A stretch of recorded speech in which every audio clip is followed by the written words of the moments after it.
A few days ago it was warm and sunny. A couple weeks ago it was hot and sunny. Today there's snow. Now, how do you clear that snow? Do I go with a board? Do I go with a shovel? Do I go with a snowblower? Well, as you can see, a board might work. It would take a lot of manpower. A snowblower would be kind of excessive considering how short that walk is. But a snow shovel would be just about the right tool to use once the snow stops falling. So a few things we can learn from this. Number one is that weather sucks. Number two is that you have to plan not for what is, but for the range of what can be within your, one or two standard deviations. So you have to collect some data to do that.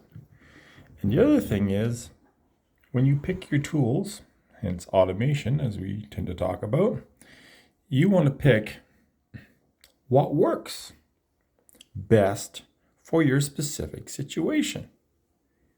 I wouldn't want to do this with a spatula. I wouldn't pay for a several $1,000 snowblower to blow that short walkway clear. But a decent snow shovel would be just the right amount of tooling for this job.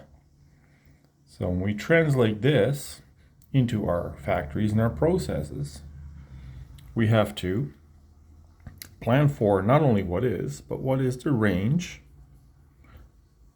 of diversity of our process within a standard deviation or two. And based on that, what is the amount of tooling and automation that we need to complete the task properly? Think about these things when you look at your processes. When you look at the people, when you look at the line, when you look at your waste, when you look at your quality control, when you look at your entire process from start to finish, what are your variables and how much mechanization and automation do you actually need to do the job properly? We can help.